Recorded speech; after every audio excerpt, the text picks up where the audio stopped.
Boa noite, eu resolvi gravar esse vídeo hoje porque com relação ao último post sobre febre familiar no Mediterrâneo, os novos critérios, eu recebi algumas perguntas muito interessantes, muito difíceis até, alguns níveis bem altos, e eu acho que merecem ser comentados porque isso realmente muda muito o paradigma da gente no nosso dia a dia hoje.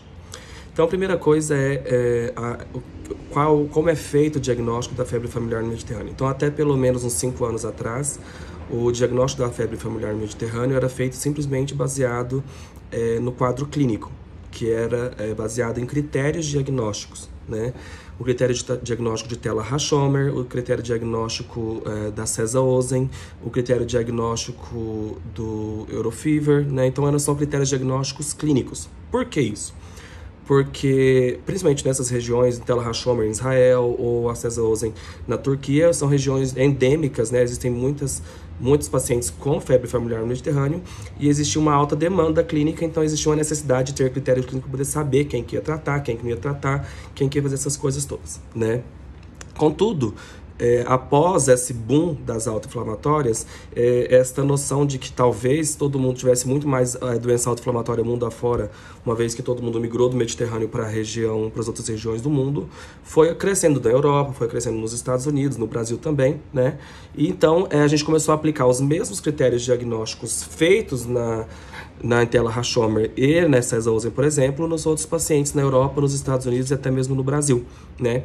Então, isso criou um rótulo de diversos pacientes com febres recorrentes, que tinham dor abdominal, que tinham dor torácica, alguns tinham mancha na pele, que tinham uma melhora boa com colchicina, de que isso era febre familiar no Mediterrâneo, porque eles preenchem os critérios diagnósticos clínicos desses critérios que eu já falei, né? Só que com o avanço do sequenciamento genético, mostrou-se, né, que boa parte desses pacientes não tinham as duas mutações necessárias, ou seja, não era uma doença autossômica recessiva, né, como já era bem conhecido do ponto de vista em fisiopatologia, porque a febre familiar no Mediterrâneo é uma doença autossômica recessiva, né? Além de que o Seth Masters, em 2018 ou 2019, se não me engano, também publicou um trabalho mostrando que uma mutação heterozigótica num local específico, no mesmo gene da febre familiar no Mediterrâneo, era responsável por uma outra doença chamada PAND.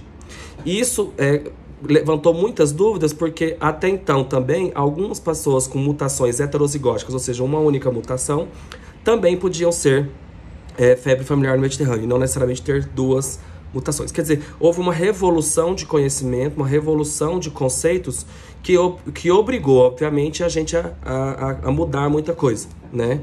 E a primeira mudança é que o diagnóstico de febre familiar no Mediterrâneo ele deveria ser genético e não clínico, né? E aí a primeira pergunta que me fizeram hoje, mas e se a pessoa tiver uma mutação heterozigótica conhecida e ela tiver uma mutação intrônica, numa outra região intrônica, ou tiver, por exemplo, no Brasil, que é muito frequente, encontrar uma variante de significado incerto que nunca foi visto em outro local, e isso pode ser realmente patogênico. Então, essa é a primeira pergunta, né? Será que novas variantes realmente são patogênicas? Por quê? O Infivers, que é um banco de dados europeu, ele coloca lá todas as variantes que já foram achadas no mundo e classifica aquelas que têm relação com patogenicidade, ou seja, que já foram identificadas em pacientes sintomáticos, e aquelas que já foram vistas que não são patogênicas, né? E lá você vê que quase todas as mutações estão na região do exon 9 e do exon 10. Quer dizer, as outras variantes provavelmente não são patogênicas, né? Mas quem fez essa pergunta realmente tem razão, porque se tiver uma outra variante, uma variante de significado incerto, ou uma nova variante intrônica que não foi descrita numa região promotora, ou na região estimuladora, que não foi descrita ainda, então essa variante realmente merece ser levada em consideração. Mas como que a gente vai fazer então? Então o que a gente faz hoje, a gente tem como fazer análises funcionais. Então, a gente consegue, in vitro, no laboratório, estimular a célula com enterotoxina, que é uma forma de estimular especificamente o gene MFV, a pirina, né, que é a proteína do gene MFV, e a gente inibe com a colchicina. Então, se a pessoa tiver uma mutação, igual a gente já teve um paciente aqui no nosso ambulatório, que tem uma mutação, um quadro clínico sugestivo, então a gente faz esse teste, a pessoa realmente tem uma análise funcional sugestiva de problema na pirina, na proteína do gene da febre familiar mediterrânea, quer dizer que existe uma outra variante em algum lugar que eu não achei. Então essa é a primeira mudança, porque antigamente não tinha esses testes, agora a gente tem. Então, se a gente hoje tem um paciente que a gente está em dúvida se é ou não é febre familiar mediterrânea, uma única mutação, duas mutações duvidosas, ou até nenhuma mutação, a gente consegue fazer este exame, né? Obviamente, esse exame não é pago, a gente faz em forma de pesquisa e a gente faz em colaboração com a professora Alessandra Pontillo, lá no ICB. E a segunda pergunta que as pessoas fizeram foi, mas qual a diferença? Por que eu tenho que diferenciar essas coisas? Primeiro porque o grande marco das doenças autoinflamatórias ou das doenças genéticas é a orientação genética. E a gente tem como obrigação orientar essa família ou essa pessoa que teve um diagnóstico genético. Porque se ela tiver uma mutação só, a gente dizer que ela realmente tem febre familiar mediterrânea, ela tem um risco de 50% de passar a doença para o filho dela. Então, não é verdade.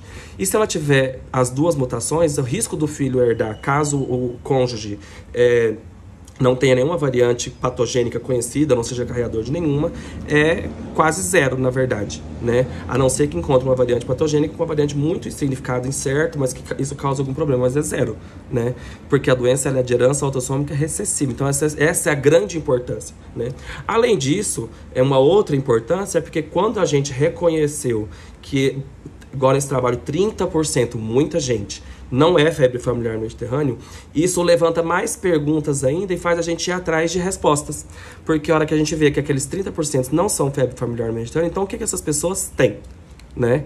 Então isso vai alavancar mais respostas, mais pesquisas e mais respostas, porque agora vão atrás de novos sequenciamentos genéticos, vão atrás de novos genes que estejam associados ao mesmo fenótipo da febre familiar mediterrânea.